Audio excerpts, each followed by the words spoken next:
Gracias, Elvis. Buenas noches con todos. Para mí, como siempre, es un placer poder recibir la invitación de parte de ebook 360 y el día de hoy compartir un poco de información referida a derecho penal, parte general.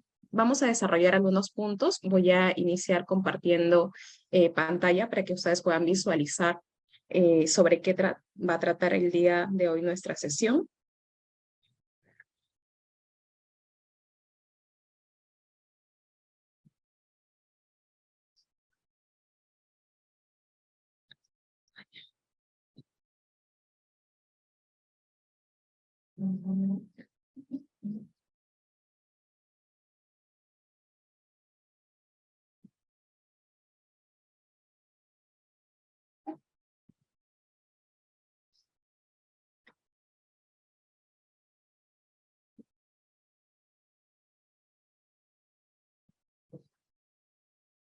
A ver, ¿me confirma si es que se puede visualizar? Claro que sí, doctora, se ve muy bien. Listo. El día de hoy vamos a trabajar con estos puntos. Vamos a iniciar con el principio de legalidad. Bueno, el principio de legalidad lo podemos identificar en principio dentro de nuestra Constitución Política del Perú, específicamente en el artículo 2, inciso 24D, que indica, ¿no? Nadie será procesado ni condenado por acto u omisión que al tiempo de cometerse no se encuentre previamente calificado en la ley, que se pueda tipificar de esta manera, ¿no? Eh, este principio de legalidad también lo vamos a ubicar dentro de nuestro título preliminar y he colocado la forma en que se conoce en latín, que es el nullum crimen, nullum pena sine lege. No puede existir alguna sindicación de delito, tampoco alguna sanción o pena, si es que previamente no existe una ley que lo establezca de esta manera. Ahora, el principio de legalidad se encuentra comprendido, ¿no? Requiere de determinados requisitos. Tenemos 4 requisitos, que son el nullum crimen sine lege certa, que se refiere a que la ley penal debe ser cierta en su formulación. Significa esto de que el texto normativo debe precisar de manera expresa e inequívoca el ámbito de prohibición que permita a la persona, al ciudadano, conocer aquello que está penalmente proscrito o mandado. El otro requisito es el nullum crimen sine lege previa, que quiere decir, la ley debe ser previa a su vigencia, ¿no? Significa de que la ley se aplica a hechos posteriores a su entrada en vigencia. Esta manifestación halla su fundamento en el principio de seguridad jurídica que garantiza a todos nosotros, a todos los ciudadanos, que podamos conocer de manera anticipada la prohibición penal a efectos de que orientemos nuestras conductas, ¿no? Es decir, que sepamos de que determinadas acciones se encuentran consideradas como delitos o como faltas y que teniendo conocimiento de ello, nosotros evitemos cometerlas a fin de no incurrir en un ilícito penal, ¿no? También tenemos el otro requisito que es el nullum crimen sine lege scripta, ¿no? ¿Qué quiere decir esto? La ley debe ser escrita en su formulación, ¿no? Ello importa que las prohibiciones y mandatos penales solo pueden adoptar la forma escriturada. Entonces, es necesario el uso de una técnica legislativa adecuada para poder redactar el ámbito de prohibición penal. Y también tenemos el último requisito, que es el nullum crimen sine lege stricta. ¿Qué quiere decir? La ley penal debe ser estricta en su interpretación. Ello importa que el texto legal debe ser entendido restrictivamente para poder delimitar la norma o el núcleo de su significado prohibitivo. Aquí vamos a ver las formas básicas del hecho punible. Tenemos el delito de comisión, delito de omisión, delito doloso, delito imprudente. Respecto del del delito de comisión. El delito de comisión describe una conducta prohibida, ¿no? Es decir, aquella persona que realice determinado acto, ¿no? Tiene determinada sanción y se describe exactamente cuál es el acto a realizar que en nuestra legislación penal sería la vulneración de algún bien jurídico protegido, ¿no? Específicamente el que mata, es decir, hablamos de un atentado respecto al bien jurídico que sería la vida, ¿no? O aquella persona que cause daño en el cuerpo o la salud y nos podemos referir a lesiones. De acuerdo a su gravedad, podremos determinar si se trata de una falta contra la persona, lesiones leves, lesiones graves u otras consecuencias que puedan traer consigo y que también se encuentren descritas dentro del texto normativo. Tenemos también el delito de omisión. El delito de omisión describe el no haber realizado una conducta debida que pudo haberse evitado, ¿no? Que pudo haber evitado el resultado producido. Y tiene dos tipos, la propia y la impropia. Un delito de omisión, por ejemplo, es el delito de omisión de asistencia familiar, ¿no? Es decir, aquí no se sanciona una acción de parte del sujeto activo, de parte de la gente, sino se sanciona el omitir, ¿no? El no realizar una acción determinada. Ello constituye un delito, es decir, el no prestar alimentos, ¿no? Pese a que existe una resolución judicial, pese a que existe un apercibimiento, el sujeto activo decide no realizar, no cumplir con esta obligación, decide omitir, ¿no? El pago de por el concepto de alimentos que inicialmente fue judicializado y que pasó a la vía penal en razón a esta negativa. También tenemos el delito doloso que hace referencia al dolo, a la intención con la que actúa el sujeto activo, ¿no? Es aquella situación intencional en la que el autor del delito, con pleno conocimiento y voluntad, realiza una conducta que se encuentra debidamente tipificada. Y por otro lado tenemos el delito imprudente o también considerado como delito culposo. Aquí existe una violación del deber de cuidado, ¿no?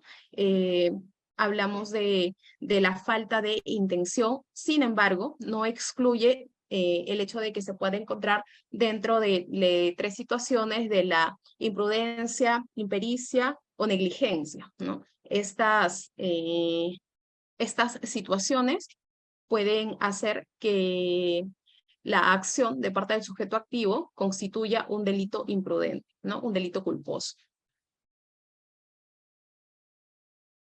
Vamos a desarrollar un poco de las teorías para determinar el concepto de acción. Tenemos tres teorías. Tenemos la teoría del causalismo naturalista, el causalismo valorativo y el finalismo. En cuanto al causalismo naturalista, desarrollado por List y Belling, considera el comportamiento como un movimiento corporal que produce una modificación en el mundo exterior que es percibido por los sentidos. Aquí no se analiza cuál es la intención o la voluntad del acto. La conducta entendida bajo esta teoría es puramente objetiva, ¿no? Y lo subjetivo queda en la culpabilidad, es decir, se excluye, ¿no? Si es que la persona, el sujeto activo, actuó de manera intencional o de manera culposa. Ahora, ¿cuál es la crítica que se realiza a esta teoría del causalismo naturalista?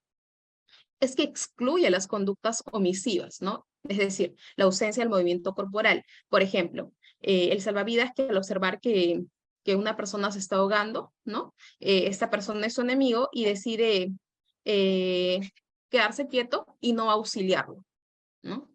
Entonces, ello respecto al causalismo naturalista.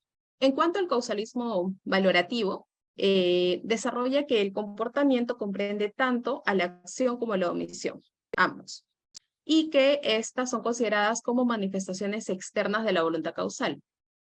El contenido de la voluntad se sigue manteniendo en la culpabilidad, en la intención, en el dolo. El comportamiento tiene que ser voluntario, ¿no? Un simple impulso o deseo de causar un resultado en el exterior. La finalidad que persigue el sujeto activo con su comportamiento no forma parte de la acción. Ahora, no se logran superar los problemas para explicar casos como la tentativa, la participación o los delitos culposos. En el caso, por ejemplo, de alguien que dispare a otra persona y no lo impacte, ¿no? La teoría causalista no podría determinar si estamos frente a una tentativa de homicidio o una tentativa de lesiones. Entonces, podríamos decir que esa es la crítica que se realiza a este causalismo valorativo, a esta teoría. Y tenemos la otra teoría, que es la del finalismo, ¿no? ¿Qué es lo que dice esta teoría? Que el comportamiento es ejercicio de actividad final, no causal, se basa en que el hombre, gracias a su saber causal, puede prever dentro de determinados límites las consecuencias posibles de su actividad, ponerse fines diversos y dirigir su actividad conforme a su plan. Ahora, esta teoría comprende dos etapas. La primera etapa es la esfera del pensamiento, ¿no? La anticipación del fin que el autor quiere realizar, ¿no? Hay como una situación interna que se materializa, ¿no? Y tenemos la segunda etapa, que es donde ya el autor efectúa, pone en marcha aquello que inicialmente se mantenía dentro de la esfera del pensamiento, ¿no? Y aplica para ello determinados medios de acción, ¿no? Que son los factores causales, cuyo resultado es el fin, ¿no? Es decir, estamos hablando de la ejecución y luego tenemos el resultado, ¿no? Ello nos lleva a considerar que la conducta contiene tanto elementos objetivos como subjetivos, ¿no? El dolo deja de ser un elemento de la culpabilidad y pasa al fin. Ahora vamos a ver casos de ausencia de acción. Hay varios casos de ausencia de acción, dentro de ellos tenemos la fuerza física irresistible, los movimientos reflejos, los estados de inconsciencia. Vamos a desarrollar cada uno de estos. Respecto de la fuerza física irresistible. La fuerza física irresistible está referida a la fuerza física que recae sobre la gente, que le impide dirigir sus movimientos, ¿no? La intensidad de la fuerza debe ser absoluta y ocasionar que el sujeto se mueva como un mero objeto, es decir, con movimiento ajeno a su voluntad. La fuerza que actúa sobre la gente puede provenir de la naturaleza, entiéndase como corriente de agua, viento, etcétera, o de una conducta humana, ¿no? Es decir, de una persona ajena, de un tercero. Por ejemplo, quien es empujado por otro, cayendo pesadamente sobre un tercero al que se le causa lesiones. Un ejemplo en concreto. En Miraflores se realiza este deporte de parapente. Ubicémonos en la siguiente situación. Hay una persona que se está colocando los accesorios para poder iniciar el deporte de parapente. Está acompañado por un instructor, entonces, y ya empieza a colocarse el arnés y los demás accesorios. Empieza a intentar salir. Aún no logra salir, pero está intentando, está entrecorriendo. Y de pronto, por un viento muy fuerte, esta persona que está con el arnés empuja a otra persona que está cerca del acantilado, ¿no? Y a su vez, hay una persona más cerca del acantilado que al ser empujado la segunda persona por el que tenía el parapente, empuja inmediatamente a la persona que está cerca y esta cae. El resultado de la caída es la muerte, ¿no? Entonces, inicialmente la fuerza irresistible podríamos decir que deviene de una situación natural, del viento, ¿no? Ello respecto de la persona que está usando el parapente. Y segundo, esa fuerza irresistible que no puede contener la segunda persona, que termina empujando a la tercera al acantilado. Entonces, esa situación podría adecuarse a un caso de ausencia de acción. Ahora, respecto de los movimientos reflejos. Estos son aquellos que no pasan por los centros superiores cerebrales, no se aprecia por ello voluntad. Hay casos de movimientos instintivos de defensa o paralizaciones momentáneas por impresión física o psíquica. Por ejemplo, el tema de la olla que contiene agua caliente, ¿no? Agua hirviendo. Al momento de sostener una olla con el agua hirviendo, si es que ésta se sostiene y el nivel de temperatura en el que se encuentra en ese momento genera inmediatamente que uno pueda retirar las manos y ello, ¿no? Ante esa acción inmediata, sin darme cuenta, existe una persona que está a mi lado y cae sobre sus pies el agua hirviendo, causándole quemaduras de diferentes grados. Entonces, atendió inicialmente a un acto reflejo, a un movimiento reflejo de parte mía, ¿no? Entonces, estos son movimientos instintivos que uno hace sin darse cuenta. Por ejemplo, otra acción, otro movimiento reflejo podría ser que de pronto alguien inicia a agredirme. Entonces, ¿qué es lo que hago? Yo, para evitar de que me agredan, coloco las manos o utilizo algo para evitar que alguien, por ejemplo, me propine algún golpe, ¿no? Entonces, es un acto inmediato, es un movimiento reflejo que no amerita de pronto tanto pensamiento o procesamiento de información, sino que resulta de manera inmediata. También tenemos los estados de inconsciencia. En los casos que se está realizando el sujeto carece de voluntariedad, ¿no? Son supuestos, por ejemplo, de hipnotismo, de sueño, embriaguez absoluta. Ahora, nótese aquí el tema de lo absoluto. La embriaguez también, de acuerdo a los niveles de ingesta de alcohol, puede variar, ¿no? Para ello se emplean exámenes para saber cuál es el grado de alcohol en la sangre. Entonces, lo que indica como estado de inconsciencia no es una embriaguez relativa, no es una embriaguez que apenas cruce la línea de la línea del límite permitido, sino que también pueda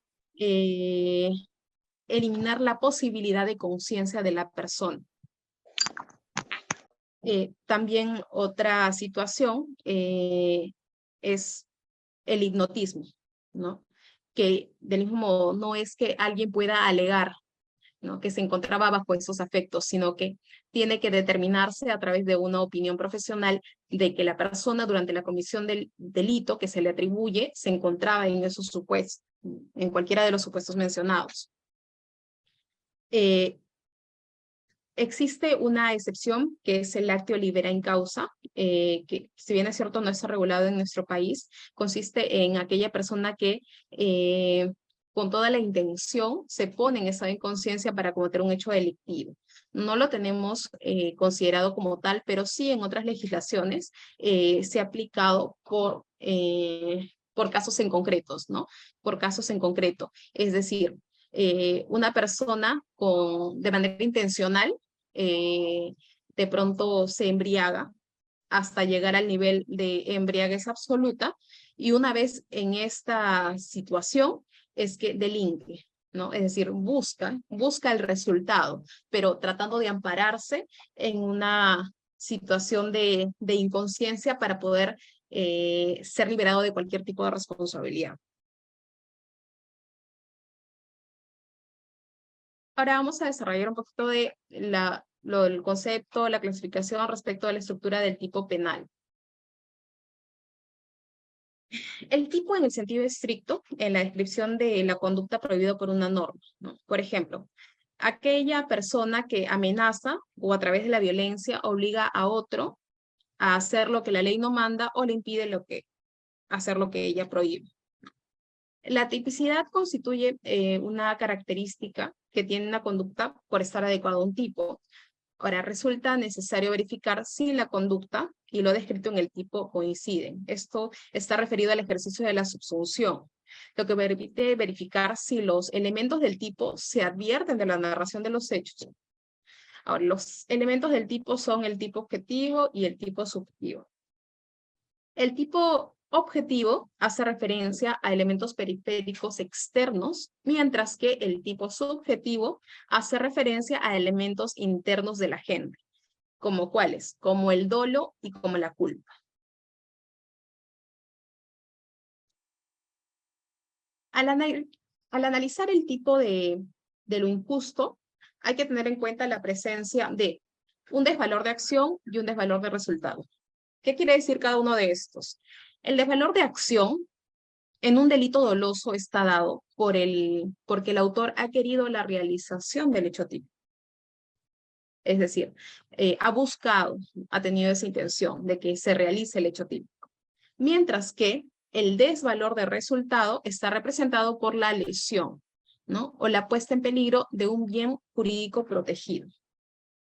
La tipicidad es la descripción de la conducta delictiva en el tipo penal y tiene determinados elementos. Tenemos el desvalor de la acción.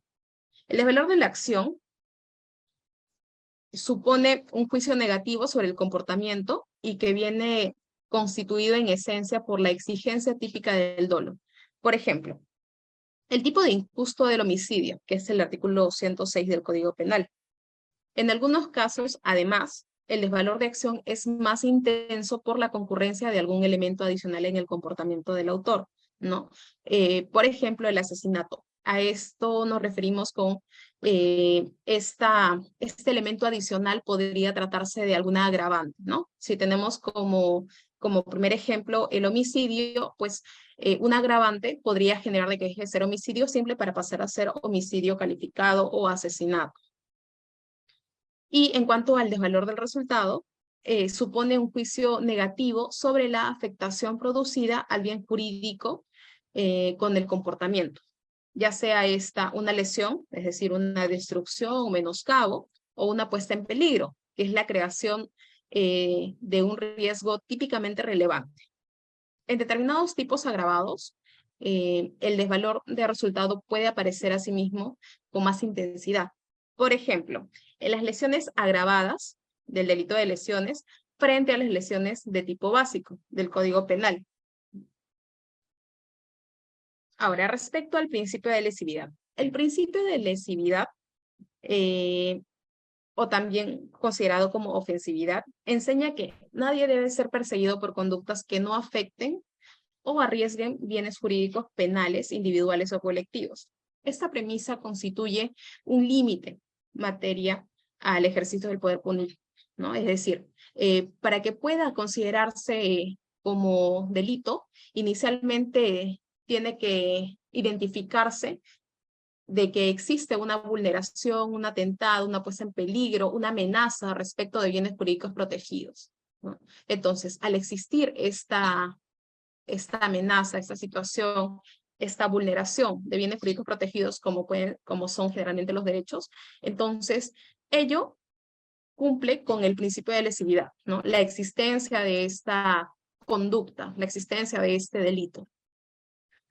Asimismo, cabe mencionar que el aspecto objetivo del tipo comprende las características del obrar externo del autor. En cuanto a la imputación objetiva, la responsabilidad penal, según la teoría finalista que ya habíamos mencionado, debe regirse en base a criterios objetivos.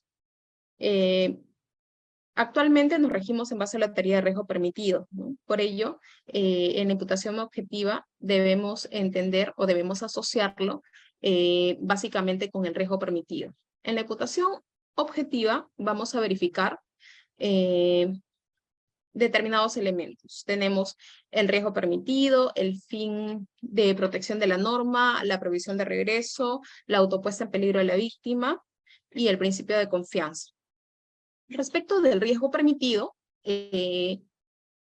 un resultado es objetivamente imputable cuando el autor ha creado un riesgo no permitido, ¿no?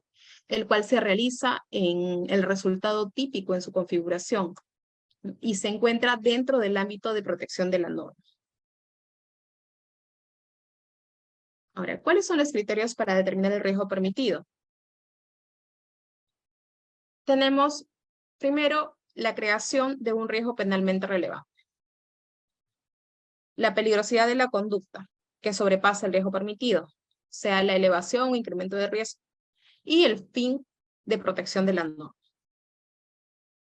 Por ejemplo, una persona mientras conduce su vehículo atropella a un peatón, por lo que llevan a este al hospital, donde se tiene como resultado que fallece.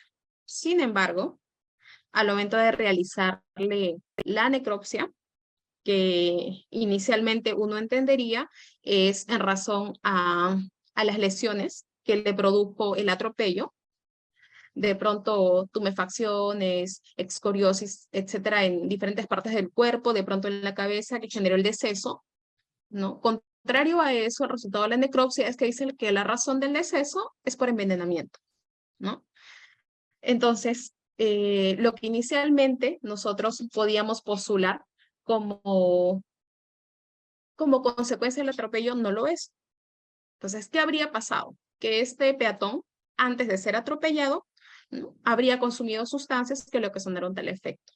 En base a la imputación objetiva, no se le podría imputar a esta persona el delito de homicidio, ¿no?, porque la consecuencia del atropello no fue el homicidio, sino que el resultado de este atropello han sido las lesiones, más no el homicidio. Entonces, ese fue el resultado que produjo el atropello. Fueron heridas menores, en tanto la calificación o la conducta penal que se le atribuiría sería él, no el delito de homicidio bajo ninguna de sus modalidades.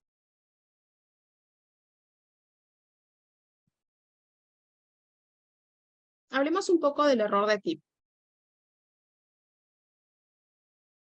Existe ausencia de dolo, ¿no? Constituye el error o ignorancia sobre uno o todos los elementos que integran el tipo objetivo. Por ejemplo, quien gira un cheque creyendo que tiene fondos suficientes para cubrirlo, incurrirá en error de tipo de libramiento indebido si es que ello no es así, ¿no? O el individuo que toma un bien mueble creyendo lo propio cuando es totalmente ajeno. Y error es falta de concordancia tanto entre la realidad y la representación del sujeto. Vamos a desarrollar estos dos tipos de error, el error de tipo vencible y el error de tipo invencible.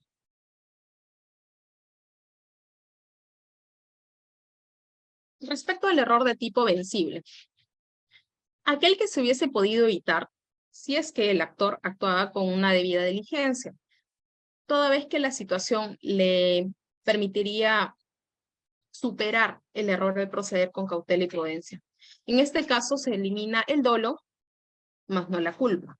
Por ejemplo, el que dispara contra una persona confundiéndola con un animal no responde por homicidio doloso, pero sí por homicidio culposo, ¿no?, o imprudente, si es que su error se debía a una situación de negligencia. En cuanto al error de tipo invencible, hablamos de un error insuperable sobre los elementos subjetivos del tipo penal. Aquí no es posible prever o superar el error, se excluye el dolo y la culpa. Por ejemplo, incurre en error de tipo la persona que mantiene relaciones sexuales con un menor de 14 años. En tanto, esta reiteradamente había manifestado en su entorno social tener más de 15, ¿no? Lo que resulta creíble de pronto por sus características físicas y al momento de hacerle un examen físico en medicina legal, de acuerdo a su fisonomía, se concluye en que aparentemente, ¿no?, tendría 15 años o le colocan como edad aproximada a 15 años, ¿no? Ahora, para evaluar la invencibilidad del error, se debe considerar que la persona, según informes psicológicos y pericias realizadas, tiene un nivel de retardo mental que afecta su esfera de percepción. Por ello, no es exigible que calculara la verdadera edad del menor, ¿no? Es decir, que no sepa de manera exacta cuál era su edad real, ¿no? Al comprobarse que el error tipo es invencible, pues se libera de responsabilidad a esta persona que sostuvo relaciones sexuales con el menor de 14 años.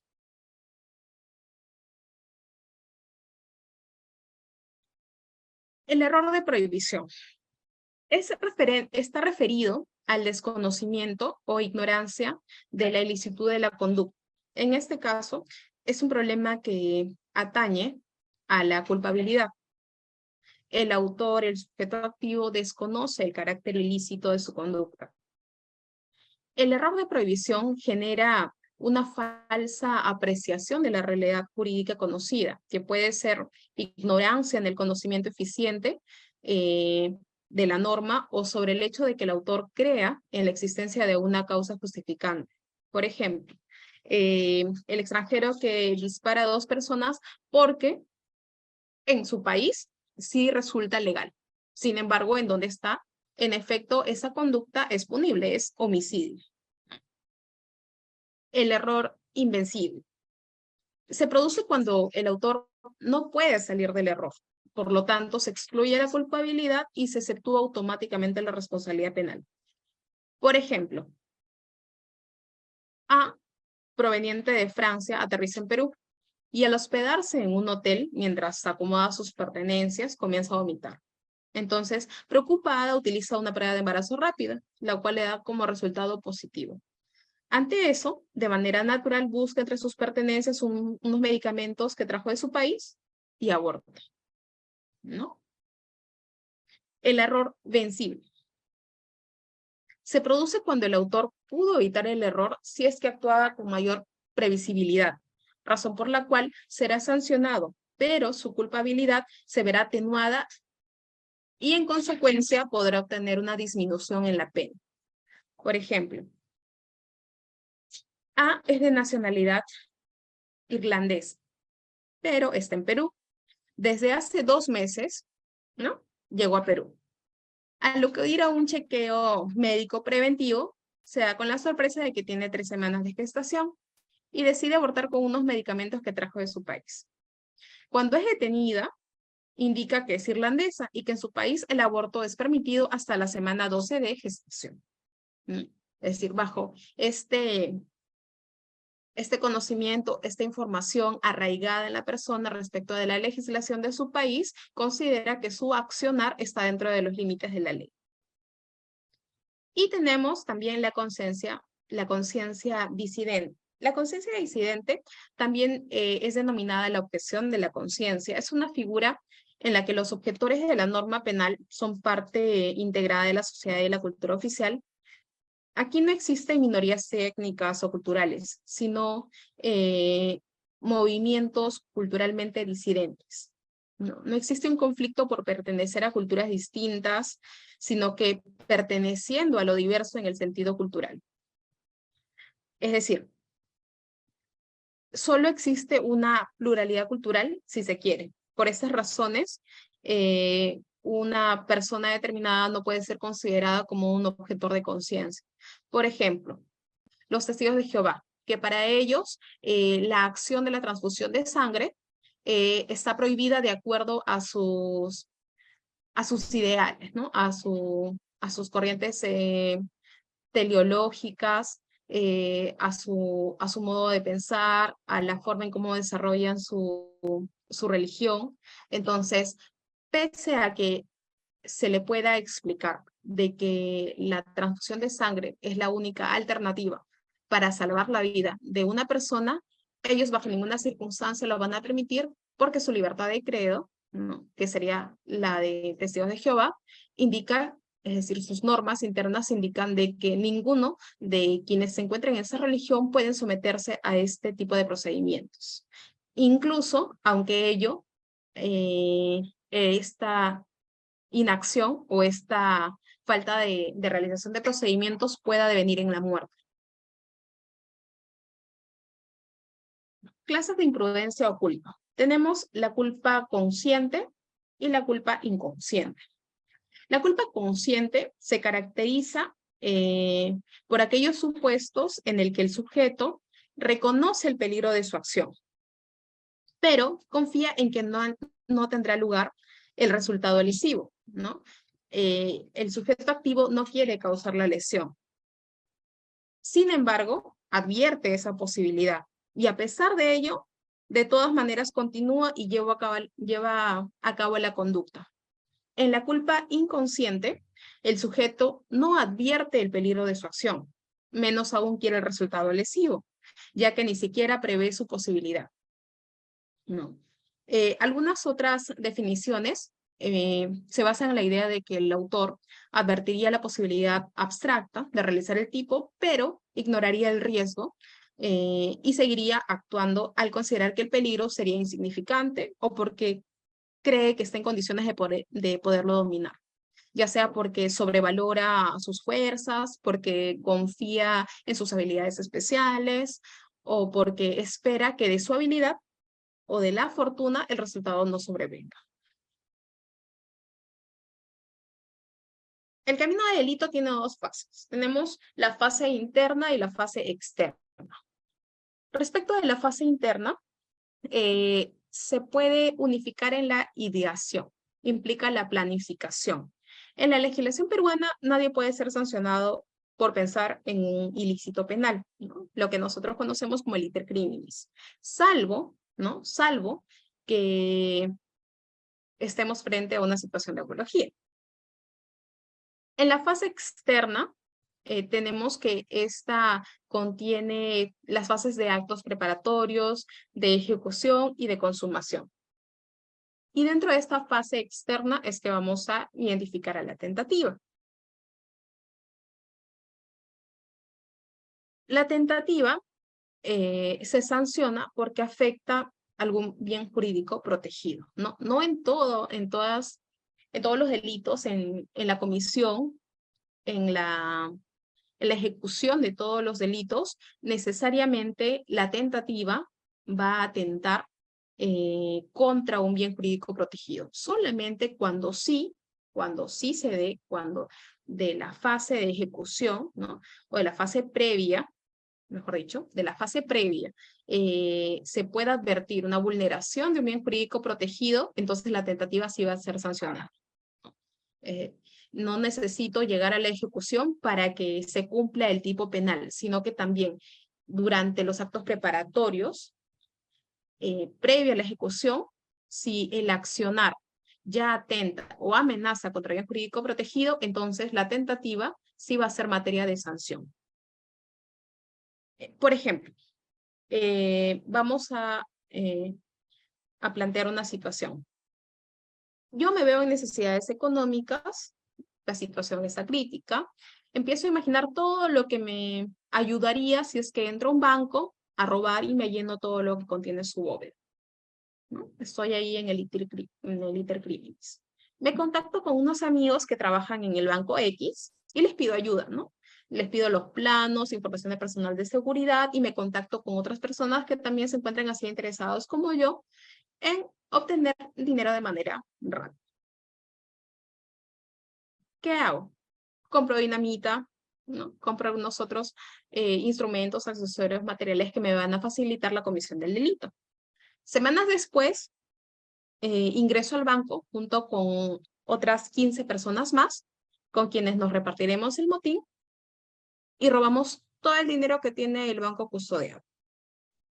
Entonces, aquí tenemos todas las etapas del delito. Tenemos el iter criminis, tenemos los actos preparatorios, incluso dentro de los actos preparatorios podríamos, si es que no se llega a ejecutar el delito, una situación incluso de ejecución de delito, porque también se encuentra sancionado la adquisición, por ejemplo, de bombas, de instrumentos o materiales que son restringidos para un ciudadano de a pie, ¿no? Y de pronto, si no es eso, sino estoy en los actos preparatorios y de pronto realizo marcaje, reglaje, también podría constituir otro tipo penal. Y aunque no ejecute el delito propiamente planteado, que es el robo, que es el delito final, mis acciones, si es que amenazan contra el bien jurídico que podría ser el patrimonio, entonces sí podríamos calificar una conducta como tentativa. Respecto a la omisión, tenemos dos tipos de omisión. Tenemos la omisión propia y la omisión impropia. La omisión propia. Esta está referida a que cuando el tipo penal utiliza el término omisión en la ley.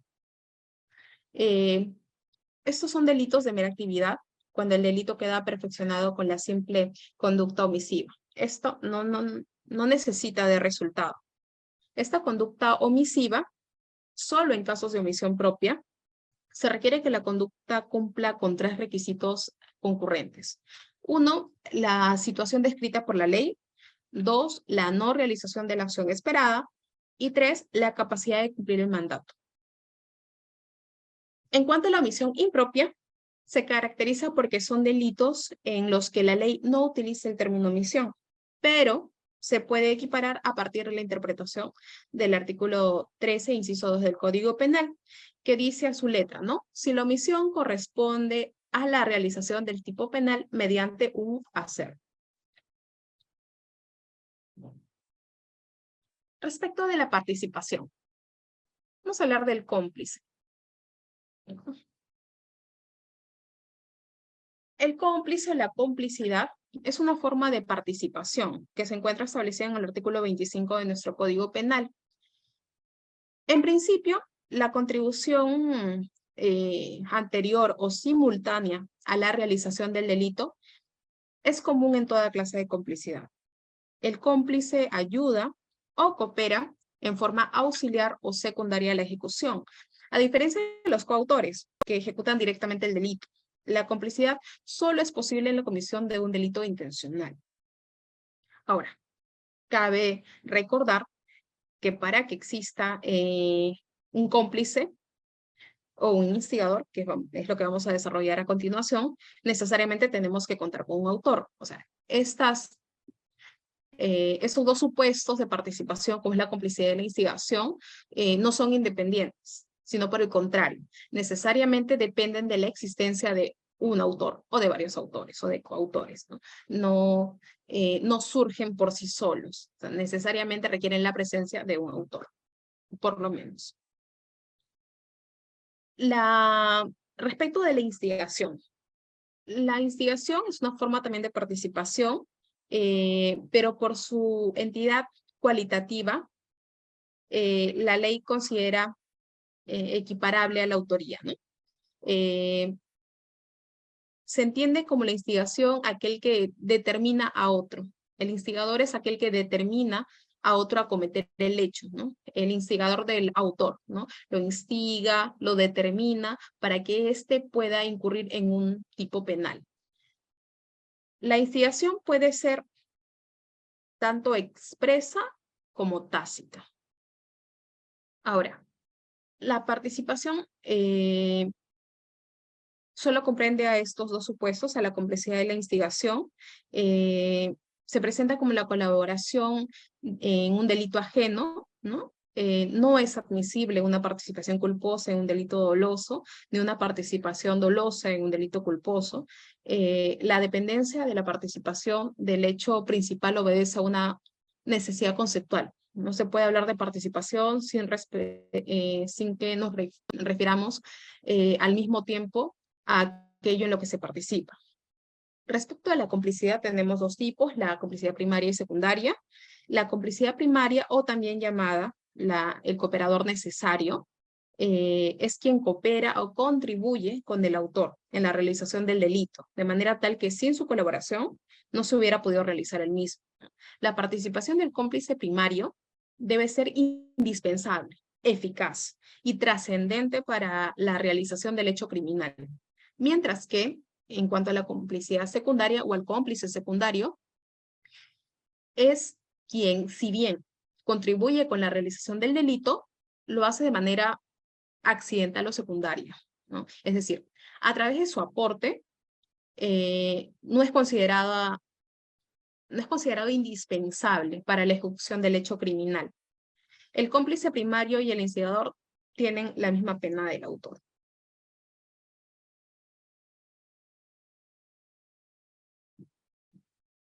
Tipos de autoría. Tenemos la autoría inmediata. La autoría inmediata es la más conocida y está referida a que el autor inmediato es aquel que realiza por sí mismo, de manera directa, un delito, ¿no? Es la persona que ejecuta directamente la acción delictiva. Por ejemplo, ser autor directo de un homicidio quien por sí mismo dispara a otra persona matándola en el acto, ¿no? Ello por haber realizado directamente el acto de matar. La autoría mediata está referida a aquella en el que el autor, el sujeto, es quien utiliza a otra persona como instrumento para realizar un delito, a fin de aparentar que no tuvo participación alguna en el acto criminal. El autor mediato utiliza a otras personas y realiza el delito por medio de estos últimos que son llamados instrumentos. Un ejemplo más próximo es el sicariato, ¿no? Y también tenemos la autoría mediata por dominio de organización. En primer lugar, para hablar de esto, es necesario saber que se debe contar con una organización jerárquica, estructurada de manera vertical. Los factores determinantes para que las órdenes del hombre de atrás, ¿no?, que ostenta el poder de mando, sean cumplidas de manera automática. La Corte Suprema, nuestra Corte Suprema peruana, ha definido el poder de mando como la capacidad de nivel estratégico superior del hombre de atrás, de impartir órdenes o asignar roles a la parte de organización que le está subordinada.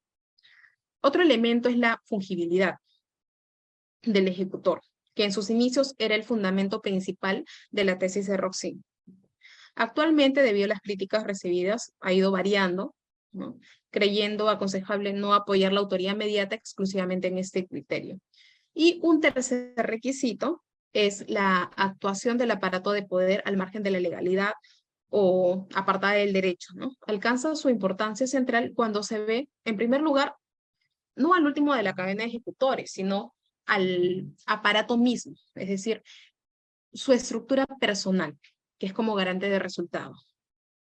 Dentro de los presupuestos específicos y requisitos adoptados por la sentencia de la Corte Suprema para la imputación por autoría mediata, tenemos los siguientes. Tenemos 1, el poder de mando. 2, la desvinculación de la organización del ordenamiento jurídico. 3, la fungibilidad del ejecutor inmediato. 4, la elevada disponibilidad del ejecutor hacia el hecho, las cuales deben ser analizadas de manera conjunta. Para el desarrollo adecuado de estos criterios, al entender la Sala Suprema, ¿no?, deben establecerse 2 niveles. Uno de carácter objetivo, en el que se encontraría el poder de mando y la desvinculación del ordenamiento jurídico del aparato de poder. En ese sentido, el primero de estos requisitos, que era el poder de mando, resulta trascendental para materializar el dominio de la organización, mientras que el segundo, que es la desvinculación de la organización, le dará mayor solidez a este dominio. Por ello, cabe calificar a ambos como el soporte básico que permitirá al nivel estratégico superior edificar y consolidar su dominio sobre la totalidad de la estructura criminal. Y dentro del carácter subjetivo, ubica la fungibilidad del ejecutor y su elevada disponibilidad hacia la realización del hecho.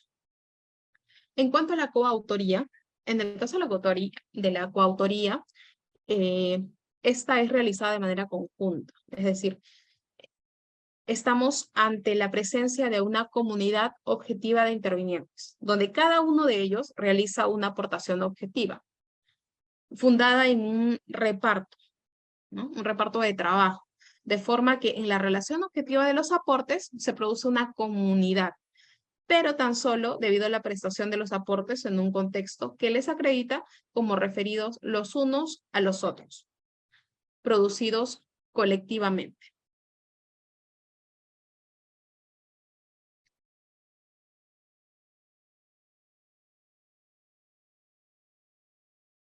Ahora vamos a ver las preguntas a desarrollar.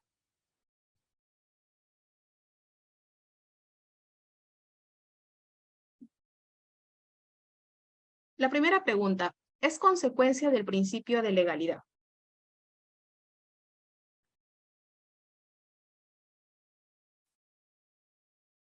Tenemos prohibición de penalizar comportamientos humanos con resultados fortuitos, prohibición de la aplicación retroactiva de la ley, la proporcionalidad de las penas, ninguna de las anteriores, Primero, habría que recordar lo que estábamos mencionando inicialmente cuando hablábamos del principio de legalidad, y es que según el artículo 2 del inciso 24, hace referencia explícita a que nadie puede ser procesado ni condenado por acto u omisión que al tiempo de cometerse no esté previamente calificado en la ley.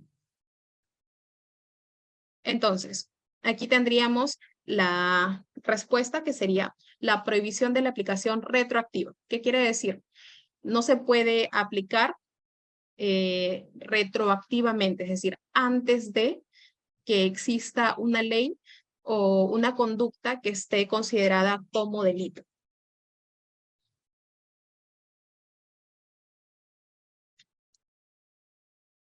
La segunda pregunta dice, el juicio de que la conducta humana causante del resultado solo es relevante jurídicamente si se puede concebir como dispuesta finalmente con respecto a la producción o evitación del resultado.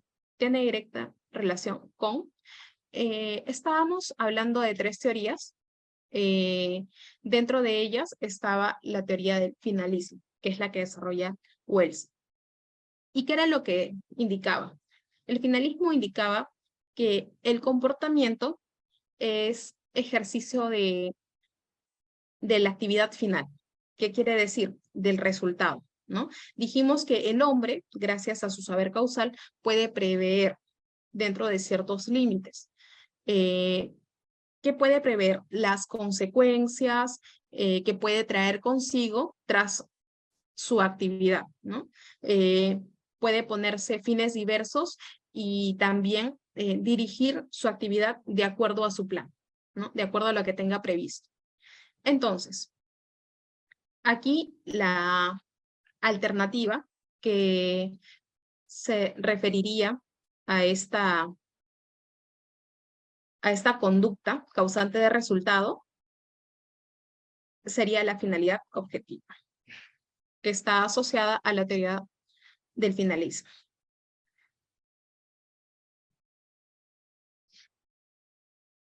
Tercera pregunta. Cuando hay ausencia de acción o comportamiento humano, en algunos casos se pueden cometer delitos, hay voluntad humana, no hay causa de delito, las dos alternativas, ninguna de las anteriores. Aquí bajo un análisis lógico, se puede afirmar que la inacción, que es la ausencia de acción, o falta de acción u omisión que devenga de un ser humano no tendría persecución penal, ¿no? Ya que, ¿cómo podríamos identificar a alguien de algún ilícito? ¿Cómo se podría identificar si es que no existe ninguna acción, no existe ningún comportamiento que emane de un ser humano, de una persona, ¿no? Y que traiga como consecuencia, por ejemplo, determinado delito? Entonces, si no existe ni acción, ni existe ningún comportamiento que traiga como consecuencia un ilícito, entonces no tenemos ninguna de esas alternativas que pueda adecuarse, ¿no? Ninguna de esas opciones sería la respuesta.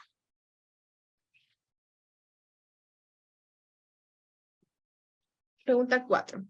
En relación a la tipicidad, no es válido sostener que crea el objeto de enjuiciamiento y con ello la base de la responsabilidad, que es el fundamento del concepto de acción, que conforma una actuación de voluntad típica, que la conducta que concuerda con las exigencias del tipo relativas al deber provoca el resultado típico.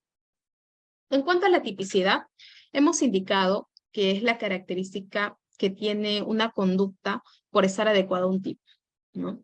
Lo que no se relaciona conceptualmente en la acción.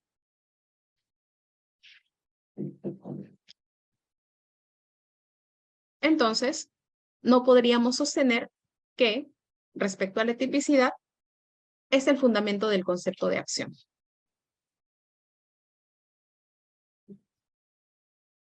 Cinco. Se dice que es el elemento más importante del tipo. Como también ya habíamos mencionado, el ejercicio de tipicidad nos va a permitir verificar el cumplimiento de los elementos del tipo penal que se puede atribuir. ¿Qué quiere decir? Cuando estamos frente a un tipo penal, por ejemplo, el tipo penal de homicidio. El tipo penal por sí solo, no va a operar, no va a desarrollarse.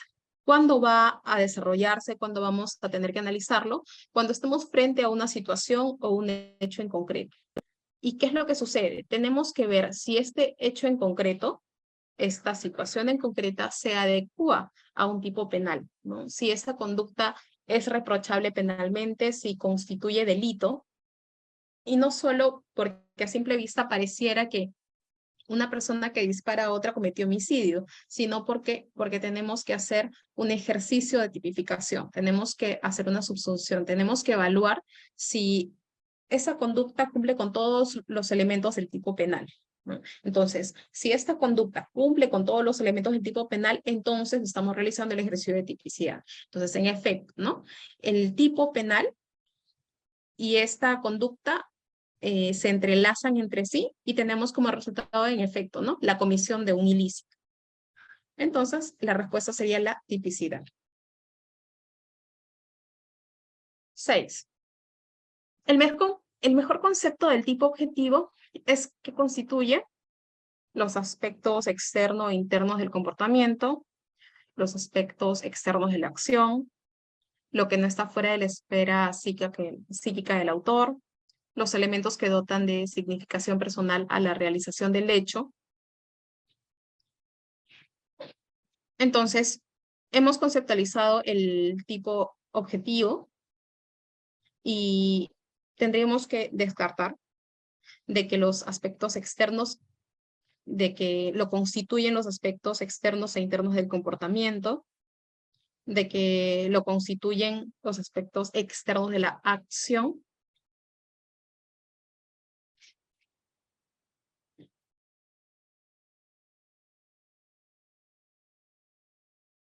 de que sí lo constituyen los aspectos externos de la acción, y tendríamos que descartar que lo que no está fuera de la esfera psíquica del autor y los elementos que dotan de significación personal a la realización del hecho, ¿no? El tipo objetivo hace referencia a los elementos periféricos externos. Entonces, aquí la respuesta sería los aspectos externos de la acción, ya que se refiere a los elementos periféricos externos. La imputación objetiva es aplicable solo para los delitos de resultado, los delitos de pura actividad, los delitos dolosos, ninguna de las anteriores.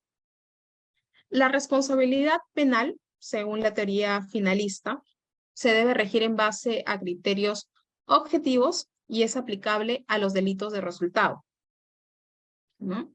Por ende, la respuesta sería los delitos de resultado, también en base a la teoría finalista.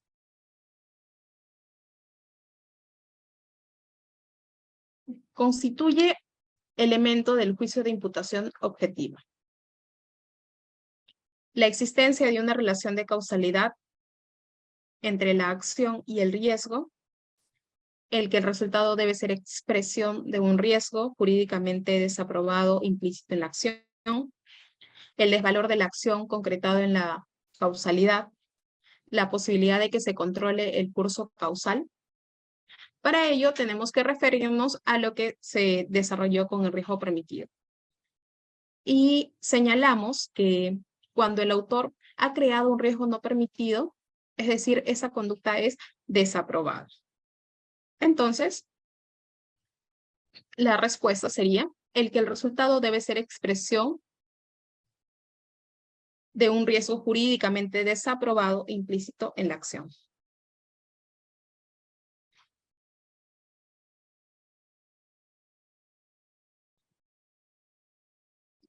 El juicio de imputación objetiva, en tanto, juicio normativo pretende.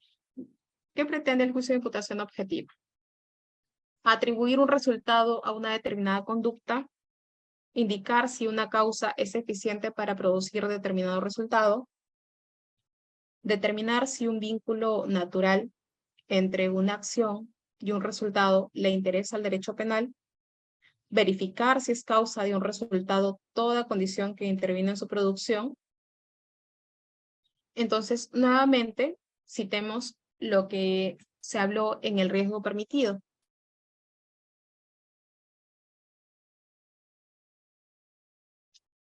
En el riesgo permitido indicamos que un resultado es objetivamente imputable si se realiza en el resultado típico, en su configuración concreta, y si se encuentra dentro del ámbito de protección de la norma.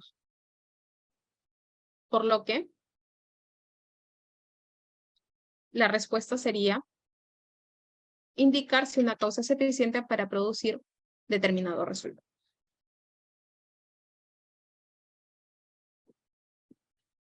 La lex artis, entendida como el estricto acatamiento de disposiciones de orden médico, técnico, y aún de aquellas reglas sin necesidad que estén mencionadas, representa una condición objetiva de punibilidad, un elemento del tipo penal en su aspecto objetivo, más específicamente los elementos descriptivos, la fuente para evaluar el resultado producido, un elemento del tipo penal en su aspecto objetivo, los criterios fuentes del deber ciudadano, de cuidado, del deber de cuidado. La lex artis es la denominación que en el ámbito judicial se da a los niveles de calidad exigibles a los servicios profesionales. Entonces, estos podríamos indicar que representan los criterios fuentes del deber de cuidado.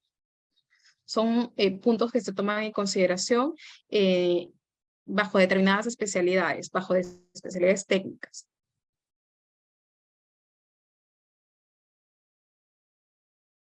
Pregunta número 11. En el error de tipo no hay dolo por la ausencia del elemento cognitivo, la ausencia de la voluntad, A y B son correctas, ninguna de las anteriores. Existe ausencia de dolo cuando constituye el error o ignorancia sobre uno o todos los elementos que integran el tipo objetivo. Ello respecto de quien incurre en el ilícito penal. Por lo que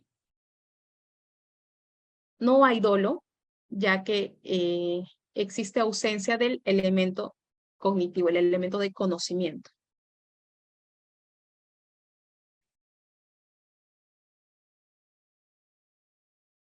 En la, el sujeto actúa dándose cuenta que su acción podría tener un resultado típico, pero el sujeto no acepta dicho resultado. En cambio, en la, el sujeto actúa sin darse cuenta de que su acción puede tener un resultado típico.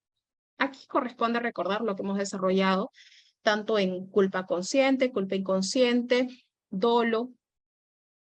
Entonces, vamos a referirnos a la culpa consciente.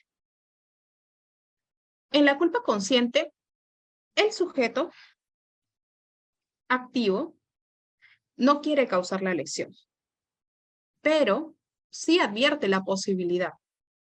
Pese a eso, lleva a cabo la conducta. Mientras que en la culpa inconsciente, el sujeto activo no advierte el peligro de su acción. Menos aún quiere el resultado lesivo, ya que ni siquiera se detiene a prever la posibilidad. ¿Cuál podría ser el resultado? Entonces, si se refiere al sujeto actúa dándose cuenta de la acción, el sujeto actúa dándose cuenta que su acción podría tener un resultado típico, entonces estamos frente a la culpa consciente. Mientras que en el otro supuesto, el sujeto actúa sin darse cuenta de que su acción puede tener un resultado típico, es decir, estaríamos frente a la culpa inconsciente. Por ende, la respuesta sería la alternativa A.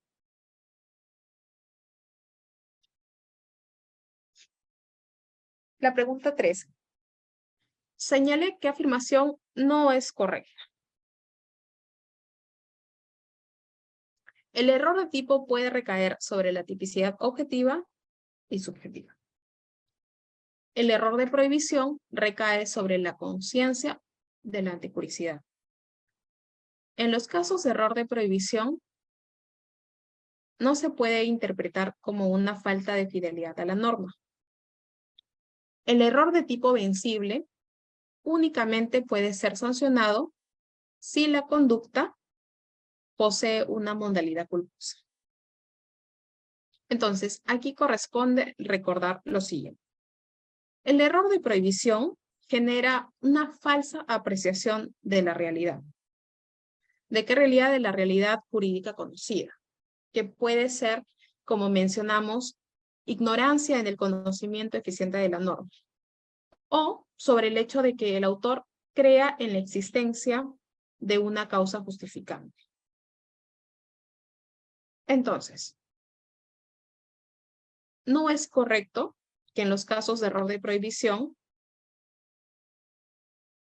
no se pueda interpretar como una falta de fidelidad a la norma. La alternativa sería las 14.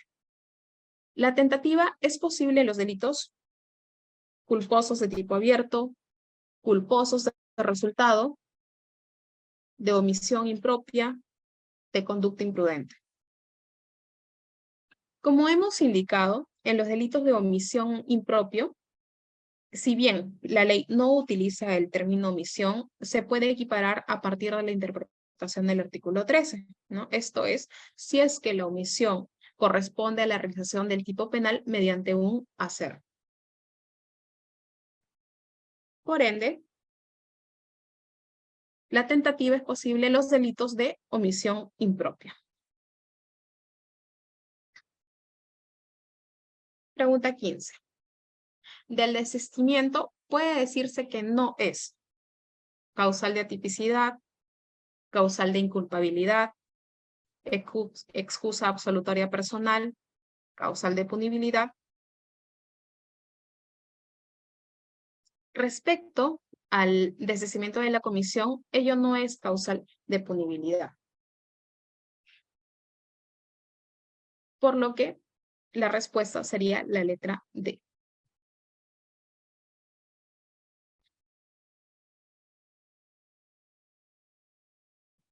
La pregunta 16. Con relación al desistimiento en tentativa acabada, marque la alternativa correcta. A. El agente solo quiere que el hecho principal llegue al grado de tentativa. B. Es voluntad de evitar la consumación del delito mediante la suspensión de su ejecución. C. Es necesario que el agente impida voluntaria y activamente la producción del resultado. Y D. Es suficiente que el agente desista de continuar con la ejecución de delito. Aquí vamos a evaluar cuál sería la alternativa correcta. Y corresponde indicar lo que implica la conducta de quien, habiendo iniciado ya directamente y por actos exteriores a la realización de un delito, no continúa, sea abandonando la ejecución, hablamos de un desistimiento pasivo, sea contribuyendo a evitar la consumación, que sería un desistimiento activo, ¿no? Significaría esta situación de desistimiento en tentativa. Por ende, la respuesta correcta sería que es necesario que la agente impida voluntaria y activamente la producción de resultado. Es decir, que esta persona de iniciativa propia y ante una acción directamente respecto de la comisión del delito, muestre su participación, manifestación de la no continuación, de la voluntad de no continuar, de no proseguir con la comisión del ilícito. Pregunta 17. En cuanto a la participación delictiva, también se reprime penalmente la instigación culposa. Puede considerarse cómplice primario al cajero que proporciona los planos del banco y las claves de las alarmas. Es autora inmediata la enfermera que inyecta sin saber una sustancia letal a un paciente a quien el médico decidió matar, cambiando el medicamento por cianuro. La única característica de la coautoría radica en el dolo común.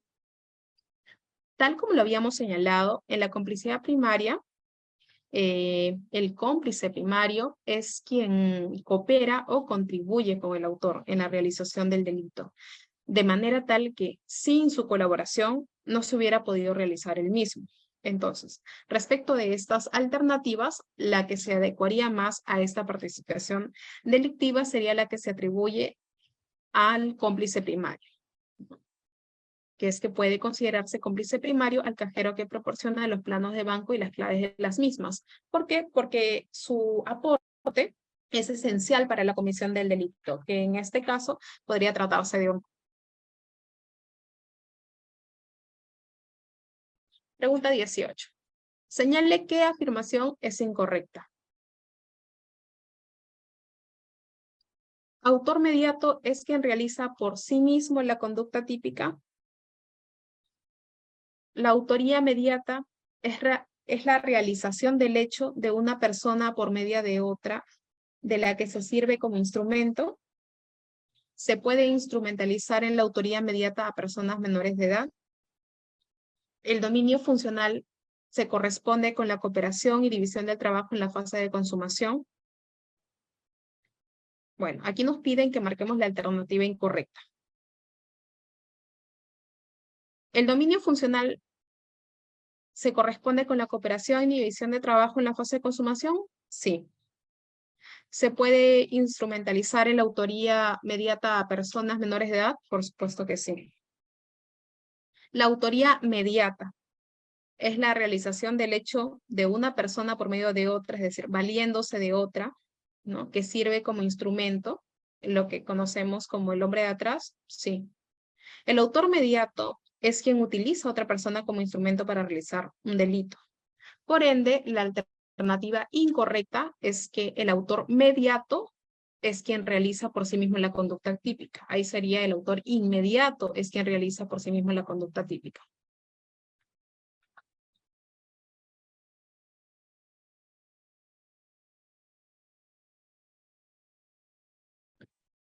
Los requisitos objetivos para la configuración de la autoría mediata en aparatos organizados de poder son poder de mando, apartamiento del derecho, fungibilidad, predisposición a la realización del hecho ilícito. ¿Cuál de estas son correctas? La 1 y la 2, la 3 y la 4, todas menos 3. Como habíamos mencionado en diapositivas anteriores, los requisitos objetivos eran 4, ¿no? Incluso que lo había desarrollado la Corte Suprema. 1, el poder de mando. 2, la desvinculación de la organización del ordenamiento jurídico. 3, la fungibilidad del ejecutor inmediato. Y 4, la elevada disponibilidad del ejecutor hacia el hecho. Por ende, la alternativa sería la C.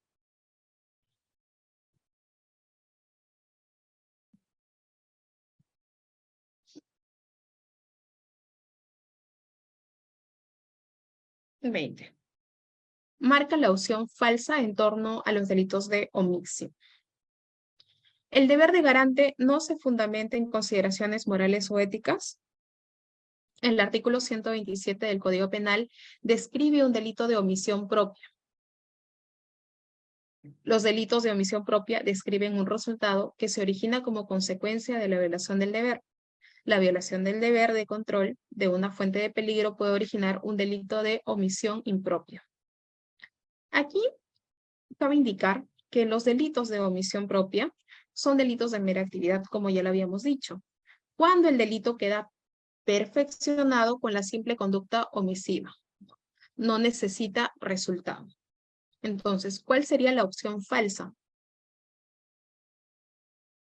Que los delitos de omisión propia describen un resultado que se origina como consecuencia de la violación del deber.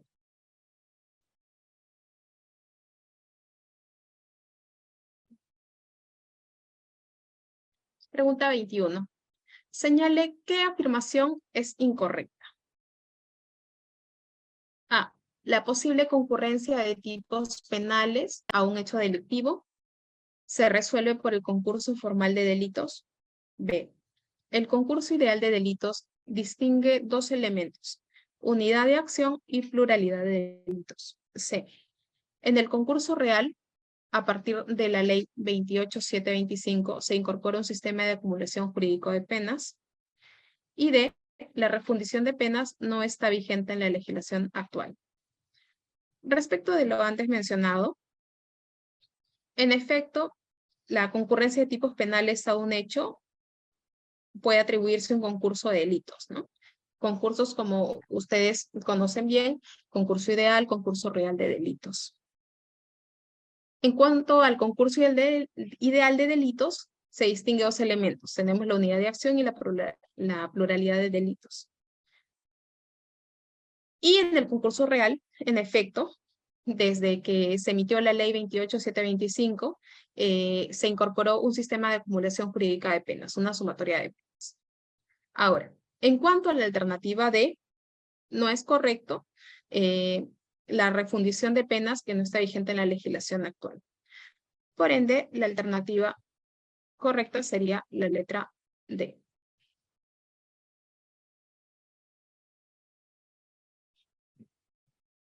Pregunta 22. Diga usted cómo se regula el error de prohibición. A. Si es vencible, deberá castigarla como culposa cuando esté prevista como tal en la ley. Si es invencible, será impune. Si es vencible, el juez podrá castigarla como culposa cuando esté prevista como tal en la ley. Si es invencible, será impune. Si es vencible, el juez podrá atenuar la pena. Si es invencible, será impune. D. Si es vencible, el juez deberá atenuar la pena. Si es invencible, no existe sanción penal. Al respecto, vamos a recordar lo que se habló en cuanto al error de prohibición. El error de prohibición estaba referido al desconocimiento o ignorancia de la ilicitud de una conducta. En este caso, es un problema que atañe a la culpabilidad. El autor, el sujeto activo, desconoce el carácter ilícito de su conducta. Y en cuanto a lo invencible, ello se produce cuando el autor no puede salir del error. Por lo tanto, se excluye la culpabilidad y se exceptúa automáticamente de responsabilidad penal, ¿no? Se exime de responsabilidad penal, de sanción. Entonces, la forma en cómo se regula el error de prohibición, la alternativa correcta sería la letra C. Si es vencible, ¿no?, el juez podrá atenuar la pena. Y si es invencible, será impune. Es decir, no se va a aplicar sanción alguna, ¿no? En cuanto a que si es vencible, es decir, puede haber una reducción de la pena. Eso ya, de acuerdo al caso en concreto, el juez será quien deba evaluar.